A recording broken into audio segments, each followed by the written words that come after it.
الشيطان الرجيم بسم الله الرحمن الرحيم الرحمن الرحيم مالك يوم الدين إياك نعبد وإياك نستعين اهدنا الصراط المستقيم صراط الذين أنعمت عليهم غير المغضوب عليهم ولا الضالين قال المصنف رحمه الله تعالى.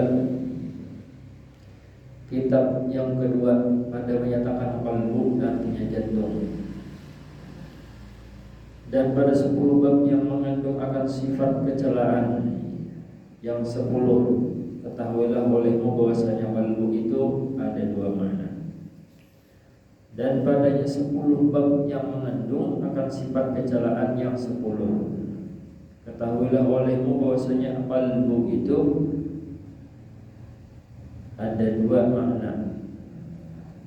Pertama, qalbu jismani, yaitu daging yang ditaruh di dalam dada sebelah kiri yang menyerupai ia akan jantung pisang, dan yaitu daging yang tertentu di dalamnya ada lubang, dan di dalam lubang itu ada darah yang hitam. Yang kedua, qalbu itu maknanya secara rohani, yaitu sesuatu yang halus, yang mengetahui dan yang mengenal dan yang mendapat daripada manusia, dan ia hakikat manusia, dan ia juga yang dihadapkan kepadanya perkataan, dan ia juga yang disuruh dan yang dilarang. Jadi ada bagian sangkut pautnya dengan qalbu jasmani, dan sesungguhnya tercengang kebanyakan akal manusia pada mengetahui sangkut paut antara keduanya, karena persangkutan keduanya menyerupai akan persangkutan alat dan jisim, atau persangkutan yang memakai perkakas dengan perkakas. Pengarang kitab membahas arti qalbu. Di sini pengarang kitab menjelaskan arti qalbu. Di sini huruf qaf, qalbu. Qalbu. Qalbu itu artinya ada 2. Ada qalbu, maksudnya jantung.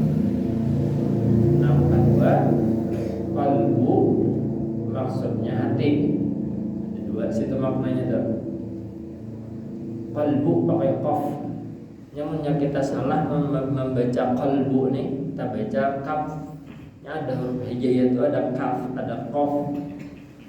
Lamunnya kita membacanya qalbu, maka maknanya jantung dan bisa juga maknanya hati. Tetapi amun kita baca kalbu pada qalbu, maka maknanya kalau kalbu itu artinya anjing. Nah, 2 makna yang berbeda. Makanya hati-hati kita nih bacaan membaca Quran itu, membaca hurufnya itu jangan tak salah, karena akibatnya karena maknanya salah. Hati benar tuh. Qalbu dibacanya kalbu, lalu anjing artinya.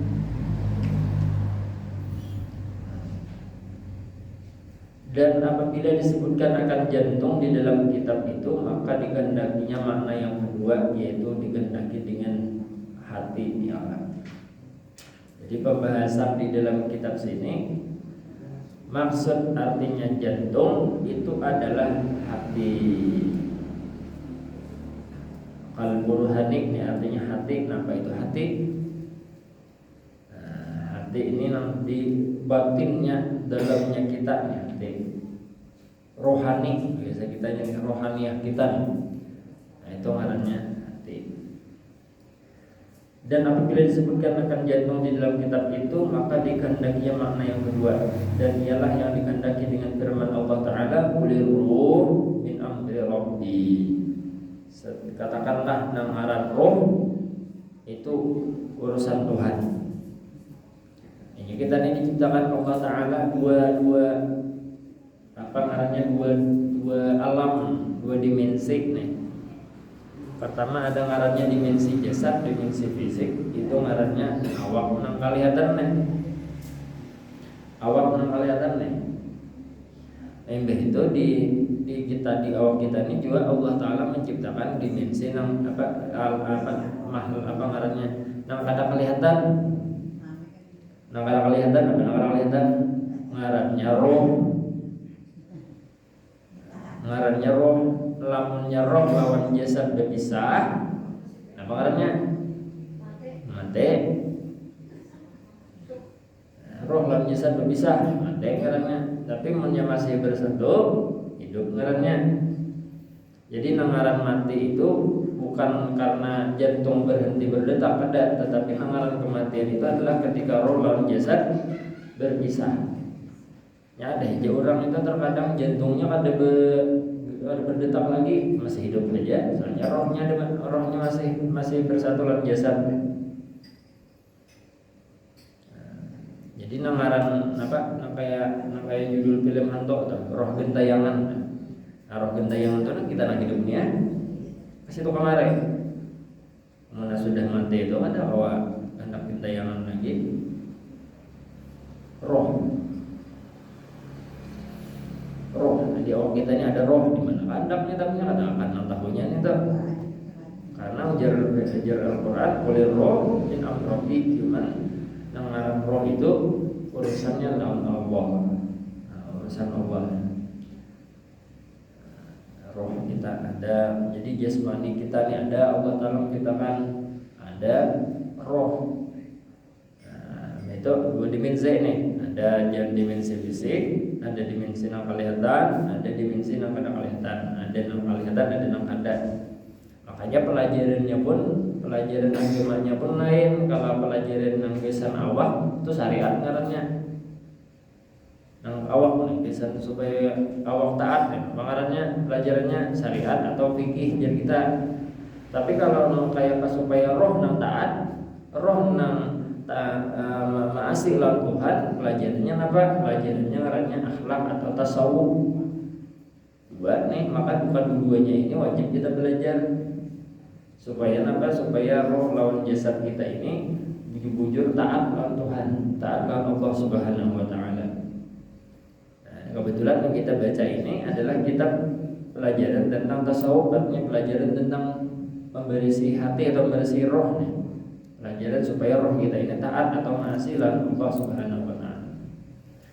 Qulir ruh min amri rabbi. Katakanlah ya Muhammad bahwasanya ngaran roh itu yaitu perkara Tuhan. Jadi bahasanya itu apa ya bahasa kita itu jangan ditakunakan. Roh itu di mana andapnya kayak apa bentuknya. Kadang kalau saya takunakan itu biar aja Allah Ta'ala rahasia menjadi rahasia Allah Ta'ala yang jelas roh itu ada. Roh kita nyata dulu roh bang diciptakan antara kita nih lawan antara roh kita nih lawan jasad kita namanya antara dulu diciptakan Allah Ta'ala. Itu menurut keterangan yang di kitab-kitab tasawuf yang pernah baca itu tadahulu roh diciptakan hanya awak kita. Awak kita ini tadi roh berdulu diciptakan. Jadi roh kita ini lebih tua daripada jasad kita. Jadi nama manusia tadahulu keluar di apa tadahulu hidup satu kabar kita. Nang tadudi keluar tadudi dilahirkan. Nah, kembali kita cuma usia rohnya sama. Usia rohnya sama pada Tuhan itu sudah lawas usia rohnya itu tak dulu pada jasad. Perbedaan manusia.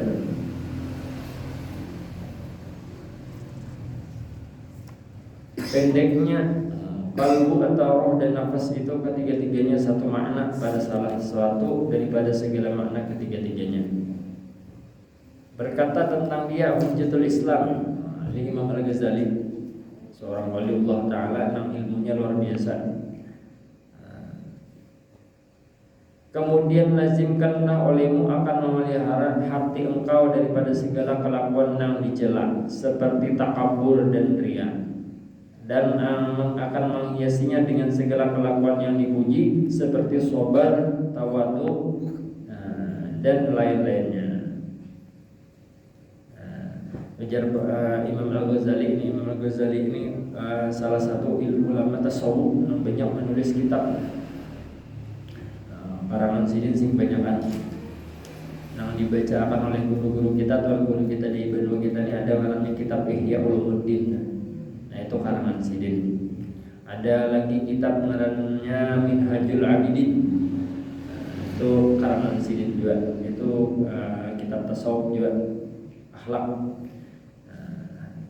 Ujar Sidin, lazimkan artinya ini dibiasakan. Olehmu akan memelihara jantung kau, artinya rohani nih. Roh kita nih dijaga.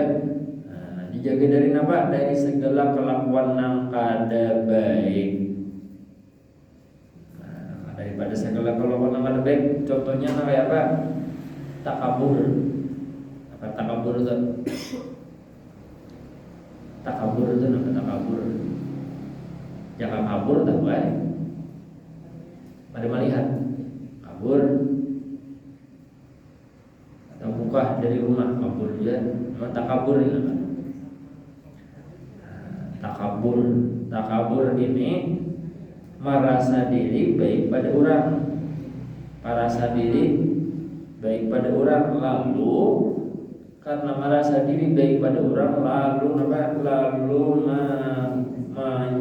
mengulut lawan orang tadi, lalu merendahkan, lalu menghina lawan orang, artinya takabur, atau bahasa kitanya artinya sombong.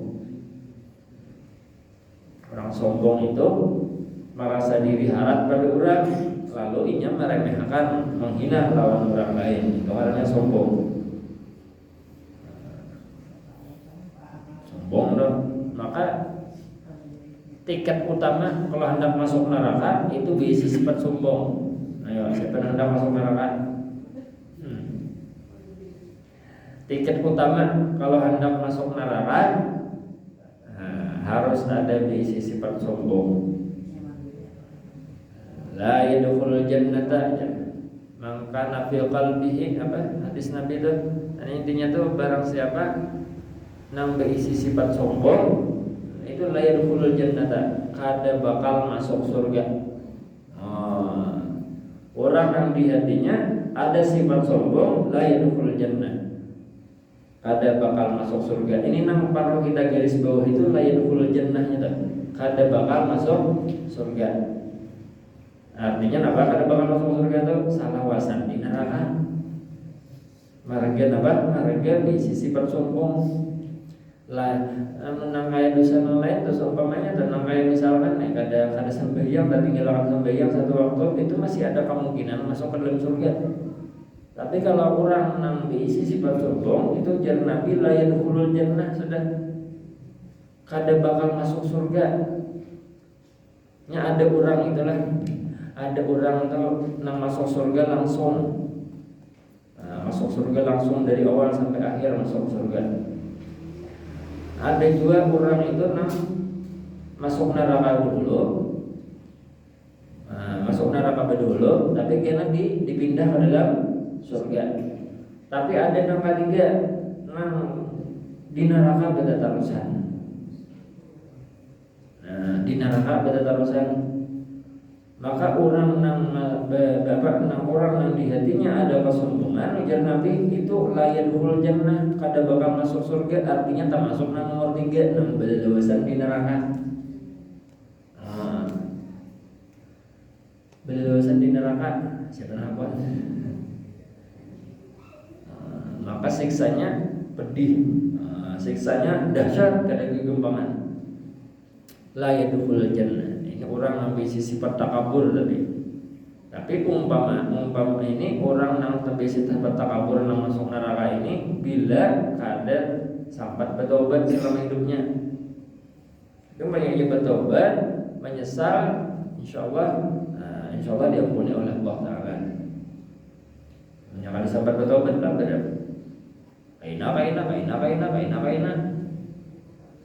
Dikiau didatangi malaikat penjawab nyawa, laber malaikat Israel. Laber sedang aja kita aja.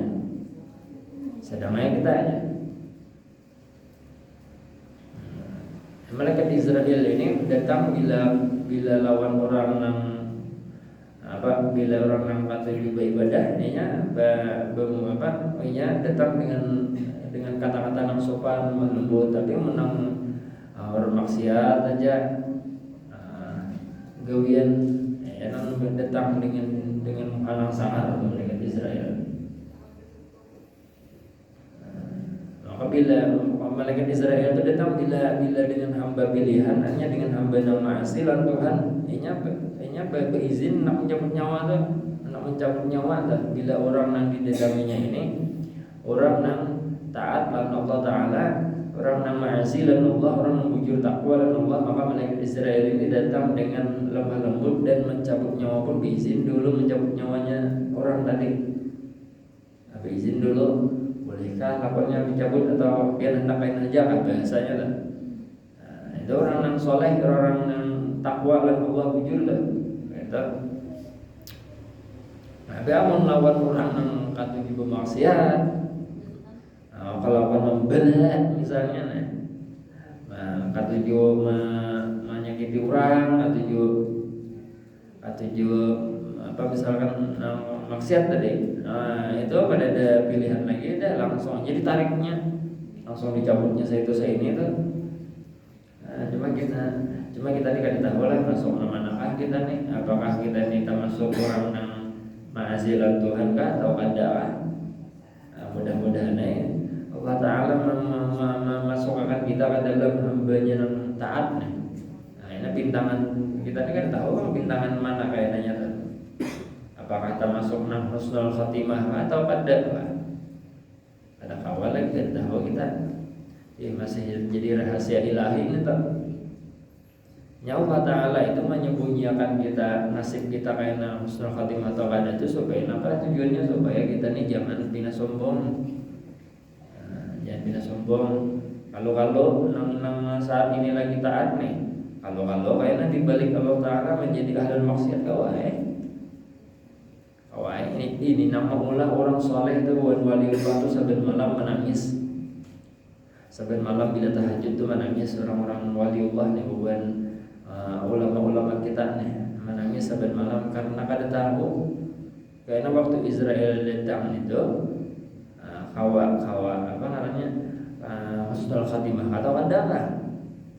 Nah, ini nang ditakutan bukan waliullah Taala nang orang-orang soleh ditakutan nih. Bujur aja bang, ini ibadah rajin, pasar rajin. Cuman kayaknya usia karena soal khatimah ada tato kita. Nah di sini cuman kita berharap bila dengan sebab kita ibadah ini kita jadi husnul khatimah. Bukan berarti saat ini kita nang taat ini bukan berarti kita nang taat saat ini lalu kada ada jaminan husnul khatimah lalu berhenti taat, jangan. Nah, artinya tuh kayak ini, artinya tuh nang sembahyang rajin aja belum tando husnul khatimah, apalagi nang ada sing sembahyangan. Makanya kita tuh. Jadi tetap aja kita taat, tetap aja kita mengasihi, dan Allah tetap kita mengerjakan segala sesuatu yang diperintahkan oleh Allah, tetap kita gawi. Nah, sambil kita menggawi itu, sambil kita berharap ya Allah jadikanlah ulun ini hamba yang mendapatkan husnul khatimah. Husnul khatimah itu artinya mati beriman. Nah, itu yang kita harapkan sambil berharap kan Allah kita beribadah. Nang wajib digawi, nang disuruh oleh Allah kita gawi, nang maksiat kita tinggalkan. Nah, sudahkah itu insyaallah karena Allah Taala batulung saja. Insyaallah karena Allah membantu saja. Nah, insyaallah dengan apa? Dengan sebab kita rajin beribadah, insyaallah karena husnul khatimah. Meskipun belum pasti, belum pasti itu. Belum pasti cuman insyaallah Allah kada bakal mengecewakan hambanya. Dan riak, apa riak nih? Nah tadi takabur, nah ini riak pulang. Riak ini melakukan ibadah dengan riak nih, beribadah, tetapi beribadahnya ini karena orang lain, beribadahnya karena orang lain. Atau kenapa ikan turun misalnya ke sembilan maghrib turun ke langgar umpamanya ditakoni kurang nih, Lalu dijawab, inya ada mintuha apa di rumah? Ada siapa mintuha di rumah? Karena sebab ini ada mintuha di rumah, lalu rajin ke langgar. Nah, ini kategori termasuk orang ria. Sedangkan kita ini beribadah supaya diterima oleh Allah, nama ibadahnya lillahi ta'ala, ikhlas karena Allah ta'ala. Ini yang bujur, ikhlas karena Allah ta'ala. Ikhlas itu pula ada tingkatannya. Ada tingkatan paling rendah, itu beribadah marga takutan akan siksa Allah. Kita punya orang tuh, kenapa ikan sembahyang? Lalu dijawabnya karena ulun takutan kena masuk neraka. Ikhlas juga itu cuma tingkatan yang di bawah. Begitu ulang. Ada lagi yang tinggi, tertinggi pada itu tingkatan nomor 2, beribadah. Kenapa? Beribadah karena mengharap rahmat atau surganya Allah Ta'ala. Misalnya kayak orang ditakuni itu, kenapa jadi rajin sembahyang? Supaya kena lancar rezeki, ya. Kenapa ikan berdoa tuh? Ya. Tuh, kenapa rajin berdoa? Karena supaya berdoa ini supaya kena aku sugih misalnya. Bilanya sugih kau apa? Bersedekah. Nah, ini ikhlas juga. Tapi tingkatannya nomor 2. Ada nomor 1 tingkatan ikhlasnya yang paling tinggi. Kenapa? Beribadah semata-mata karena perintah Allah Ta'ala. Tuh, kenapa sembahyang subuh? Misalnya, kenapa kamu sembahyang subuh? Karena ini kewajiban yang disuruh oleh Allah. Kalau menggawi sembahyang subuh karena ini perintah Allah. Itu yang paling tinggi karena Allah Ta'ala-nya. Tuh, kenapa kamu sembahyang duha? Karena ini dianjurkan oleh Allah Ta'ala. Tuh, kenapa hadir ke pengajian? Kenapa hadir di majelis taklim? Karena ini perintah Allah Ta'ala dan perintah Rasul Sallallahu Alaihi Wasallam. Nah, ini tingkatannya penorang. Bila macam ini niat kita beribadah, nah insya Allah kita kada bakal ada di dalam hati itu sifat riya. Makanya guru-guru kita, guru-guru kita, ulama-ulama kita ini di wadah kita ini rancak benar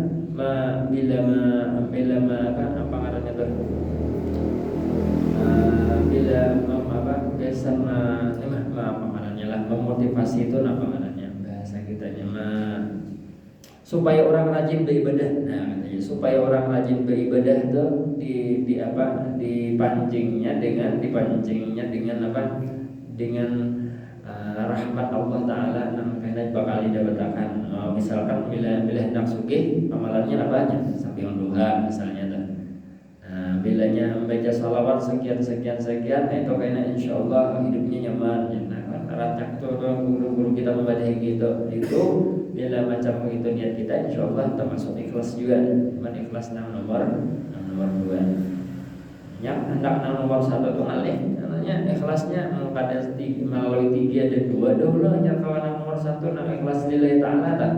Hendak beribadah ikhlas lillahi ta'ala itu kada kawan langsung ke situ. Namun kadang melewati nomor 3 dan nomor 2 dulu. Namun kita nih ya masuk nomor 3 di untung sudah. Artinya sembahyang atau beribadah marga takutan sama Tuhan, marga takutan disiksa tadi. Nah itu sudah ikhlas itu, sudah ikhlas. Yang penting itu jangan beribadah karena orang lain. Jangan kita itu beribadah karena orang lain atau meninggalkan ibadah karena orang lain juga. Misalnya pada hakun azan, misalnya nih ada orang ada hakun azan marga supan ya. Ada bagus juga supan kada dinang lakon marga suara lagi parau tapi supan ya. Nah itu kada bagus juga tuh. Hanya meninggalkan ibadah karena orang lain kada bagus juga. Dan akan menghiasinya dengan segala kelakuan yang dipuji seperti sabar dan merendah atau tawadhu. Pertama, firman Allah Ta'ala, wallahu ya'lamu ma fi qulubikum. Wallahu ya'lamu ma fi qulubikum. Artinya Allah Ta'ala itu mengetahui napa-napa yang ada di dalam hati kalian. Jarang Al-Quran. Allah Ta'ala itu mengetahui apa yang ada di dalam hati kita, apa yang terbersih di dalam hati kita, apa yang tapandir di dalam hati kita. Allah tahu. Allah tahu. Allah mengerti, Allah paham. Manusia paham, apa yang di dalam hati, apa yang kita pandirakan di dalam hati. Tapi Allah Ta'ala tahu. Di dalam kita keadaan seorangan di rumah, Allah Ta'ala tahu. Di tengah orang banyak makinnya, Allah Ta'ala tahu juga. Tapi dalam keadaan seorang pun Allah Ta'ala tahu. Di mana-mana aja Allah Ta'ala itu mengetahui keadaan kita. Orang amannya beriman secara sempurna, nang jujur iman kepada Allah Ta'ala, di mana aja begana, inya kawa merasakan bahwa Allah Ta'ala mengetahui keadaannya. Nah, ini penting benar. Paling teman bulan puasa, jadi orang banyak bisa puasa. Bila menyorangan, menghukumi 3 bungkus. Bulan puasa siang hari menghukumi 3 bungkus di dalam WC sembunyi. Jadi kiranya kada ketahuan, padahal Allah Ta'ala tahu. Jadi ada kisah di kitab itu, ada kitabnya Akhlaqul Banin. Ada sebuah kisah. Kisahnya ini ada beberapa orang santri. Dan salah satu santri atau siswa atau talabul ilm itu ada yang paling disayangi oleh gurunya. Disayangi oleh gurunya. Lalu murid-murid yang lain tadi bingung, guru ya kenapa pian tuh maka sayang bener lawan si anak tuh dibandingkan lawan kami, padahal kami ini sama aja pada murid pian sama pada murid pian. Lalu jadi si guru ada mulai ya, ada mulai bandingkan nih murid-murid ini dapat tugas bertaan. Tugasnya apa? Tugasnya jadi gurunya ini ku bandingkan nih ku beri tugas ku beri tugas menyembelih hayam. Gampang aja guru ya menyembelih hayam dah. Cuman jar gurunya sebelum menyembelih hayam cari tempat nang kada kelihatan oleh siapapun. Bila nyikap terdapat tempatnya yang semacam itu, sebalik ayamnya di situ. Asing-asingnya mencari tempat nih, nang murid. Beritaan asing-asing mencari tempat nang di mana nang kada kelihatan nih. Ada kelihatan menyembelih ayam nih. Bagi sudah sampai waktunya, beritaan murid tadi, beritaan ulang-ulik lah dengan hayam nang sudah bersumbalih, kecuali murid nang saikong tadi nang disayangi itu kadeda kawa menyembelih, kadeda menyembelih. Jadi tak oleh gurunya kenapa yang kada menyembelih hayam.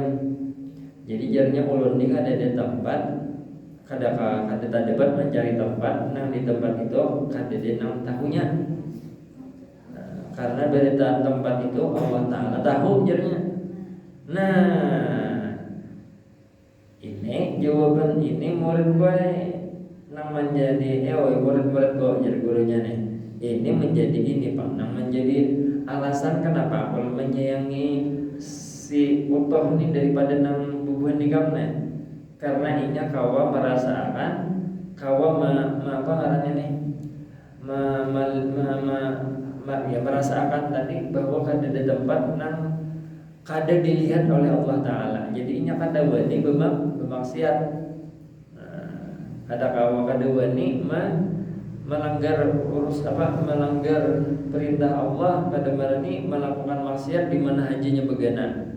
Di tengah hutan kan, saurangan kan. Kada wani nya kenapa sebabnya? Karena inya mengetahui, menyadari bahwa segala tempat yang ada di alam ini sabarataan dipandang, dilihat oleh Allah Ta'ala. Jadi dahulu kalau kaganangan juga ada seorang santri, orang bertakon lah paguruan ulun nih. Jadi guru aja. Jadi jarak murid nih guru aja. Boleh kalau pacarannya.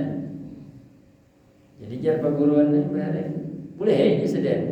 Cuman berpacaran di tempat yang Allah Ta'ala kan tahu ya sedih. Ayo. Wah, kemana? Ke planet begini tahu juga. Hendak kemana? Misalkan hendak ke tengah hutan, tahu juga. Makanya kelakuan Sayyidina Utsman bin Affan telah nang luar biasa anunya nih, karena sahabat Nabi Sayyidina Utsman bin Affan ini mandi aja di dalam kamar mandi dan sidin kada mau betilanjang. Sayyidina Utsman bin Affan nih kada wani membungkai aurat nih di dalam kamar mandi. Di dalam kamar mandi sidin kada wani bungkai aurat. Kenapa? Sebab karena ujar sidin Allah Ta'ala melihat aku, memandanglah aku, jadi aku supan lakon nang apa ngarannya lakon nang hendak menampilkan aurat nih. Saking supannya tuh sidin. Namun kita lain terkadang bila keluar rumah baju kada baju misalnya itu kita nih. Mudah-mudahan kita ini kau merubah nang kada baik nih. Termasuk di ulun pribadi pun mudah-mudahan mohon doa, mudahan kau berubah, kau menjadi lebih baik dan kau mengamalkan yang kita ini banyak kita jaga aurat harus dijaga. Maka ini salah satu nama banyak memasukkan umat Rasulullah ke dalam neraka ini adalah kada apik menjaga aurat. Artinya bila keluar rumah aurat terbuka. Ini yang perlu kita rubah, termasuk di ulun pribadi. Maka hendaklah kita takut daripada mengetahui oleh Allah yang merasakan di dalam hati, jangan sampai kita ini tagawi nang dilarang oleh Allah, tagawi maksiat. Yang kedua, firman sabda Nabi Muhammad SAW, innallaha la yanzuru ila suwarikum wa absyarikum wa innama yanzuru ila qulubikum. Sesungguhnya Allah Ta'ala itu tidak memandang kepada langkarnya awak, wa absyarikum wa innama yanzuru ila qulubikum, walakin tetapi Allah Ta'ala itu memandang kepada apa? Kepada hati kita nih, roh kita nih. Jadi titik pandang Allah Ta'ala. Jadi jangan sampai di dalam hati kita, di roh kita ini tersimpan sifat-sifat yang kada baik, seperti apa? Seperti takabur tadi, nang ria tadi, nang dendam tadi juga, nang kada baik bang, nang iri dengki, hasad dan sebagainya.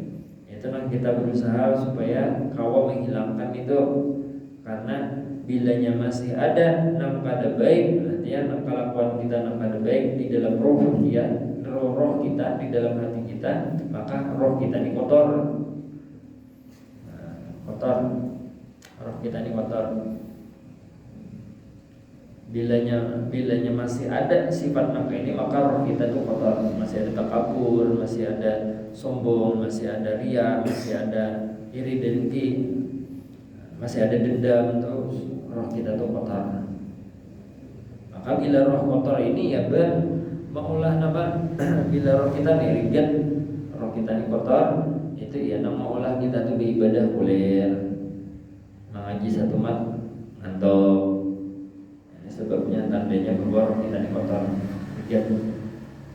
Kita orang kami katuju benar melihat orang tulakan ke majelis, misalkan majelis taklim atau ke ibadah di kalanggar atau ke ibadah di mana-mana aja, orang kami seorang bina kada tertarik hendak umpat duduk ya. Majelis zikir tapi hendak umpat dia bina hati kada tertarik ini menandakan apa? Menandakan bahwa roh kita, rohaniah kita kotor, rigat. Ini tandanya bila orang rohnya kotor, rohnya rigat, beribadahnya pun kuler. Mengaji ke majelis taklim kuler. Beribadah yang lain makinnya baca Quran kuler. Bila sudah menggibah orang, itu juga benar. Nah, ya sudah menggibah orang, menyebati orang, rami benar tak? Tapi bila sudah urusan membaca Al-Quran, pindah berat langkah. Satu tempat mengaji mengantuk, pamannya tak patut dia pulang menghapun mengaji daripada nak kadahkon sama sekali mengaji Al-Quran di rumah berdebu. Nya orang tu lah bila rohaniahnya nih bersih, orang nih bila rohaniahnya atau hatinya bersih, orang itu katuju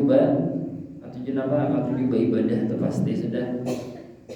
Ibadah itu rami, nangaran sholat tu rami, nangaran baca zikir tu lezat rami, nangaran hadir di pengajian itu rami, nangaran baca sholawat tu rami, nangaran bersedekah tu rami, nangaran membaca ngarannya wirid-wirid yang lain tu rami, berbuat baik kepada orang lain tu rami. Itu bagi orang yang hatinya bersih atau rohaniahnya bersih. Lamun nang rigat, ya kayak kita nih Pak, kulir, sarapa kulir tadi.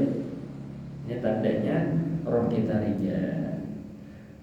Innallaha ya Rasulullah la yanzuru ila suwarikum wa bisyarikum wa innama yanzuru ila qulubikum. Artinya bahwasanya Allah Ta'ala tiada menilik, tiada melihat, artinya kada memandang kepada segala rupa kamu dan kepada segala badan kamu, dan hanya saja Allah Ta'ala itu menilik kepada segala hati kamu. Maka hati itu tempat pandangnya Allah, maka tiada patut bagi kita menghiasi muka kita yang tampak, menghiasi hati kita yang merupakan tempat tilik. Maka tiada patut bagi kita menghiasi muka kita yang ia menjadi tempat tilik manusia, dan kita biarkan hati kita kotor berlumuran dengan segala sifat kecelaan yang merupakan tempat tilik bagi Tuhan kita. Bahkan seyogianya bagi yang berakal membersihkan hati dan menghiasinya lebih bersengatan daripada membersihkan dan menghiasi muka. Artinya apa? Muha, wajah kita, awak kita nang dilihat oleh manusia aja kita katuju membersihi. Yalah, bila nak keluar rumah bersih dulu. Artinya berparfum apa seraba, karena ini cagar dilihat oleh manusia. Maka membersihi nang urusan luar hanya dibersihi, urusan zahir hanya dibersihi supaya nyaman dipandang orang. Maka seharusnya agar pengarang kita, hati rohaniah kita pun seharusnya lebih dibersihkan daripada sifat-sifat yang kada baik, daripada sifat takabur, daripada sifat riya, daripada sifat iri dengki, daripada sifat dendam dan sebagainya. Harus bersih hati kita dari sifat-sifat yang semacam itu, karena hati kita atau rohaniah kita ini adalah tempat Allah memandang. Tempat Allah memandang. Mun urusan pandangan manusia aja kita bebersih benar, jalan. Anda keluar rumah beraksi berhemat supaya nyaman dipandang orang. Muha kita skincare kan, apakah ini ngarannya dah?